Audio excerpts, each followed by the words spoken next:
All right, day number 5, here we are, we're getting spicy. So yes, I'm hanging out on my kitchen floor with Lazy Susan right here, and I do apologize for whoever's name is Susan. I don't know why it's called Lazy Susan. But anyway, so we're hanging and we're talking about spices today. So day number 5, I hope you've already started learning a lot and getting a lot of stuff printed. Remember, each day is building on each other about this kitchen revival, coming back into the kitchen, finding out what's important and kind of reprioritizing some things, right? So today is spices. So grab the link down below for your free downloadable ebook right here. It's about 11 pages, and it's got my favorite spice blends and some awesome sauces and stuff like that, so that you can start making them at home, which is frugal, and then you can just control the ingredients, right? You don't have to have a bunch of fillers like flour, and you certainly don't need MSG in your taco seasoning. That's ridiculous. And then if you buy spices in bulk, it's really cost efficient, and so that's a really great thing, right? So that's all kind of what the revival about the kitchen is. It doesn't have to be expensive. It doesn't have to be glamorous or out of control stuff. Just make up some simple spice blends, and it'll be able to take your meals from drab to fab. What a silly thing. But anyways, it can elevate your meal from something that's like this to something that's really spectacular and out of this world. So it's really important to have good spices on hand, and good quality spices and good mixes that are ready to go, so then when you have that meat thawed, you can go ahead and just start throwing the spices on there and cook something up real quick, right? So let's talk about some of the spices, because I know a lot of you probably have a spice drawer, and I would love if you could post before and after photos, because spice drawers tend to get kind of like your kitchen where you get your pens, where it's just supposed to be pens and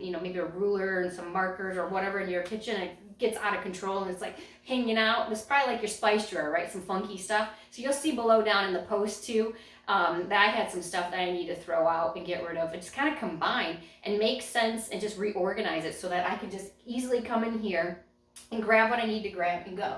So what I did, I love using quart jars. I am a mason jar-aholic, I will admit it for sure. But I love these because you can buy a good amount of bulk seasoning or spices and put them in each of these drawers, or each of these jars. And you can find several different lids. This is a nice pour top lid like this. It works good for maple syrup.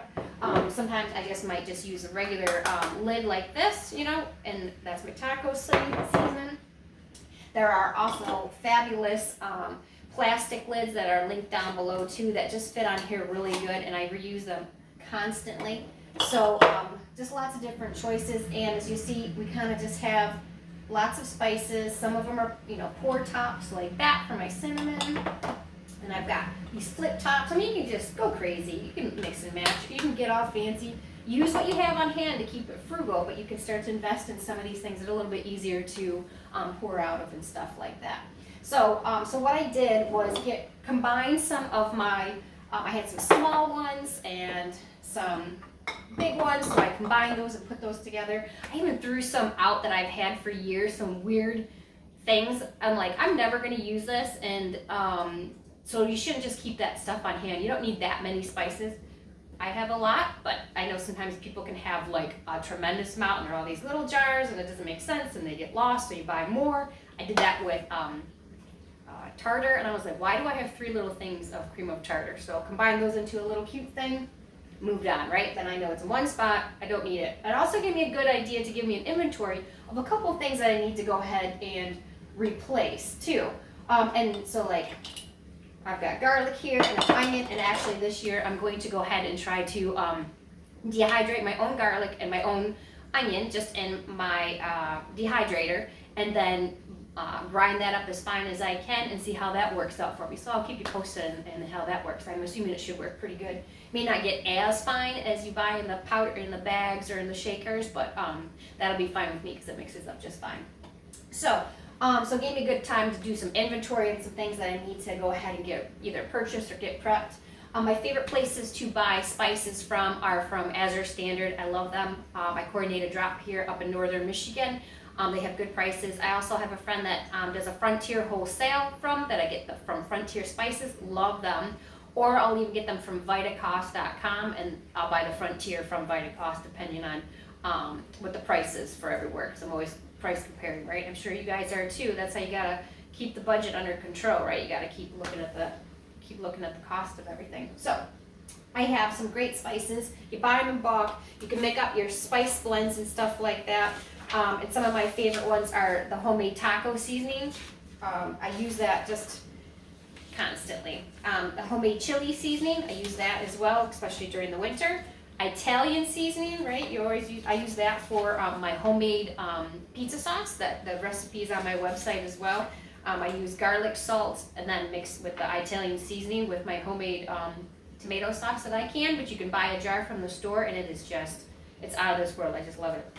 My husband also came up with a meat rub that we just absolutely love, and we put that on pork chops or whole chickens. We put them on the smoker. You can put them in the oven. All kinds of good stuff. Then kind of moving on to some of the sauces that we love is a barbecue sauce that I made. It is, I've just heard from many people that this is just delicious and great. And then you don't have any high fructose corn syrup in it, which is snuck into like 90% of your barbecue sauce out there. So please be careful with that. And then ranch dressing too, same thing, high fructose or MSG in them for whatever reason. This is Marie's salad dressing. This is from my mama. So hi mama, thank you very much for your salad dressing. A good old Mexi ranch dressing. That's really good for for your taco salads. And then a Mexi ranch dipping sauce. We use this on an Applebee's chicken fajita copycat recipe. And it's just, I don't know, it's just so darn good. It's just good. So I'll have to get that recipe up online for you guys because it's one of our favorites that we just really love with the Applebee's copycat stuff. So we love that. And then, so you want to make sure you have good quality spices on hand. I only buy organic spices now. So see if you can, if you start to buy in bulk, you should be able to buy the organic version of stuff. Because we're going to talk a lot about why we need to make sure we're eating clean and whole nutrient dense foods, and a lot of it needs to be pasture raised and organic. And of course, organic already means non-GMO, and we're going to talk about that in a future day too. I'm going to really dive deep into it so you start to really understand where it comes from, and then start to understand that it's not as expensive as you think. Once you start to really cook from raw whole ingredients, there's so much waste and money of buying packaged foods and freezer things and all kinds of stuff I don't like, right? That's actually more costly than I think organic is, but you have to have that paradigm shift, your mental shift to be like, okay, I'm going to focus my money and my stuff on certain items. So one of it is spices, okay?